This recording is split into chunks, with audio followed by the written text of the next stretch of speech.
जैसे कई लोगों की समस्या ये रहती है कि उनके घर में कोई ना कोई बीमार हमेशा बना रहता है।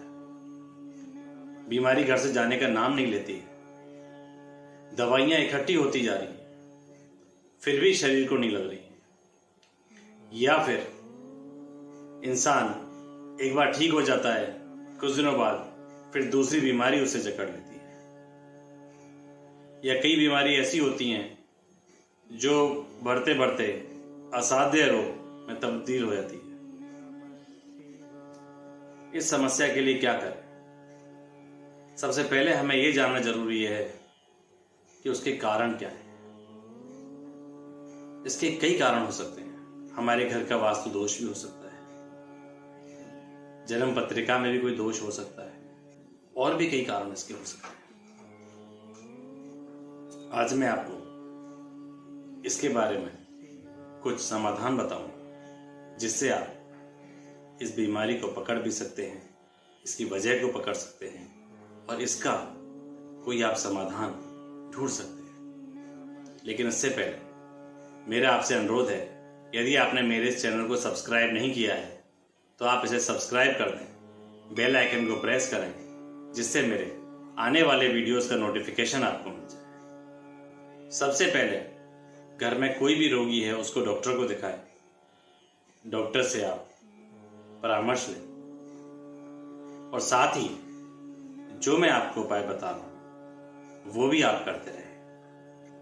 यदि आपकी कोई बीमारी ठीक नहीं हो रही है, आप डॉक्टर को भी दिखा रहे हैं, दवाई भी ले रहे हैं, तो आप एक उपाय साथ में और कर सकते हैं। एक तांबे का सिक्का अपने सिरहाने रख के रोज सो जाएं और प्रातः काल उठकर उस सिक्के को शमशान घाट में फेंक कर आ जाए, पीछे मुड़ के नहीं देखें। यदि आपके घर का कोई सदस्य काफी दिनों से बीमार चल रहा है, डॉक्टर का ट्रीटमेंट चल रहा है, फिर भी आराम नहीं मिल रहा, तो रात को उनके सिरहाने एक जल में थोड़ी केसर डाल के रखें और प्रातः उस जल को तुलसी जी के पौधे में या फिर पीपल के पेड़ में आप चढ़ा कर आ जाए। यदि आपके घर में लगातार कोई ना कोई व्यक्ति बीमार होता जा रहा है तो आप अपने घर का वास्तु दोष देखें। घर के मध्य कोई भी भारी चीज नहीं होनी चाहिए। घर का जो बीच का हिस्सा है, आंगन है, वो एकदम खाली होना चाहिए। और जो व्यक्ति बीमार पड़ रहा है, आप ये भी देखें कि सोते वक्त उनका सिर किस तरफ है। उनका सिर दक्षिण की तरफ होना चाहिए और उत्तर की तरफ उनके पैर होने चाहिए।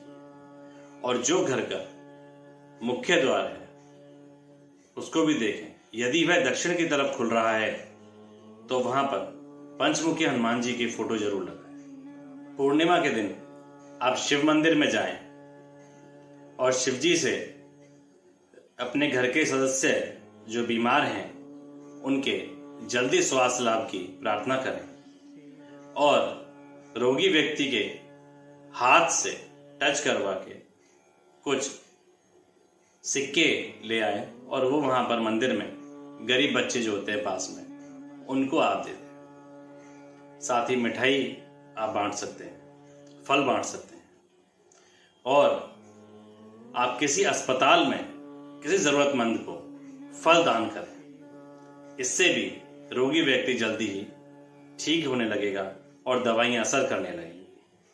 इसके अलावा मंगलवार और शनिवार के दिन हनुमान जी के पैर का सिंदूर रोगी व्यक्ति के माथे पर जरूर लगाएं। यदि डॉक्टर अलाउ कर देता है तो प्रातःकाल अशोक के पेड़ की 3 ताजा पत्तियां ले लें और उसे चबाएं। इससे भी स्वास्थ्य में जल्दी सुधार आने लगेगा। कई बार सारे टेस्ट कराने के बाद भी यदि बीमारी डायग्नोस नहीं हो रही हो या दवाएं असर नहीं कर रही हो तो आप रोगी व्यक्ति के सिरहाने तकिए के नीचे आप पीपल की जड़ या सैदई की जड़ आप रख दीजिए। इससे उन्हें आराम मिलेगा और स्वास्थ्य में सुधार होने लगेगा।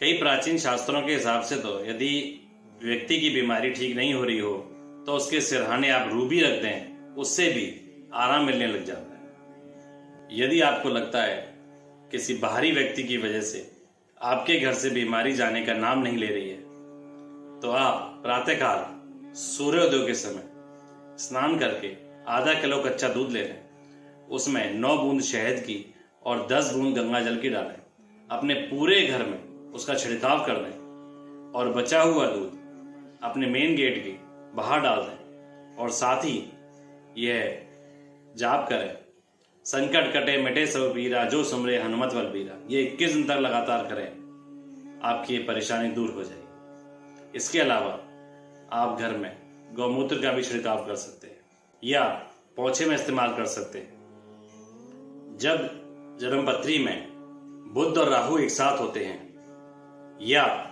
दृष्टि पड़ रही होती है आपस में, तब कोई ना कोई बीमारी पकड़ लेती है। इसके लिए आपको सबसे असरदार उपाय एक बता रहा हूं, कहीं से भी आप बनवा सकते हैं। स्टेनलेस स्टील का एक छल्ला जिसमें किसी प्रकार का मुंह नहीं खुला हो, जुड़ा हुआ हो उसमें, वो आप पहन लें किसी भी उंगली में। आप देखिए इससे आपके स्वास्थ्य लाभ मिलने लग जाएगा। आज मैंने आपको बहुत सारे उपाय बताए।